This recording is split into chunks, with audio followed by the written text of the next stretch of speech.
All right, folks, and welcome to Plexus here. Today, what I'd like to do is I would like to go over the 5 most common mistakes that we see for people that are auditing their FMEAs. Now, these 5 can apply to DFMEA or PFMEA.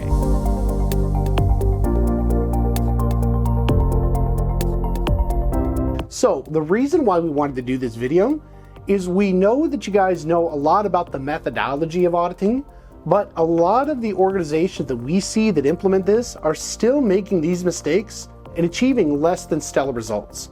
So let's go ahead and get into our 5. The first thing we're going to do, putting ritual ahead of result.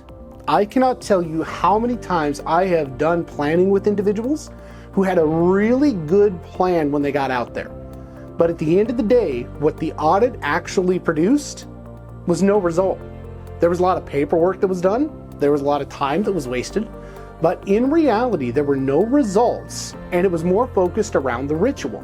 Now, this is largely because of our second major issue. The second most common mistake we see in auditing the FMEA, whether it is D or P, is not having an objective for the audit. Think about it. When you go to the grocery store, right? You go to the grocery store and you have an objective. You know what you're going to purchase.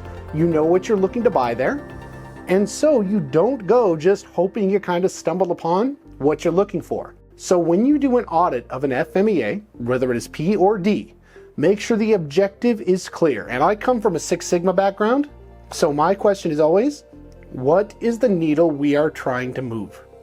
Now, if you have the right result in mind, you've strategized your objective. Now we get into the third one. The third one is not having the right people in the audit. Folks, when you place an auditor in the position of an audit, you are entrusting them to deliver the result from that first area, to meet the objective from our second big mistake, and get the job done.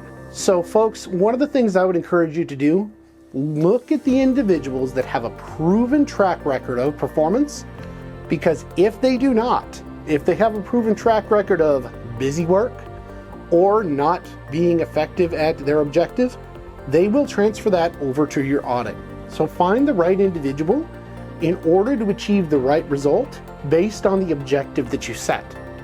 Now the fourth one, when we get to writing nonconformances, the fourth major mistake that people engage in when doing an FMEA audit, they write up things that don't actually matter. So think about it this way.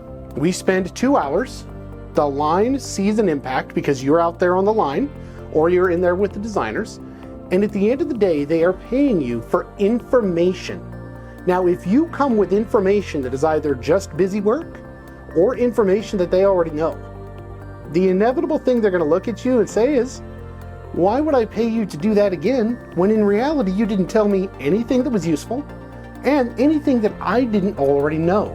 So this is the fourth major mistake that we see, because if you put the wrong person in from mistake 3 and they are writing up things that don't drive performance, mistake 4, you will never, ever, ever get support for your auditing program function.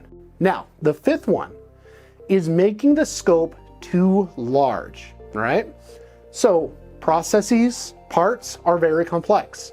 So one of the things that we want to keep in mind is, how do we work through and keep the scope very, very myopic? So if you work in the micro and you target the micro, you have a better than average chance of succeeding in your objective because you're able to go deeper into the material, not dealing with the width.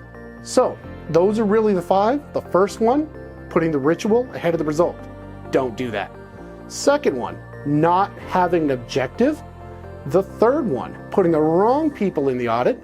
The fourth one, writing up things that don't matter. And the fifth and final one, trying to boil the ocean with the scope that is too large.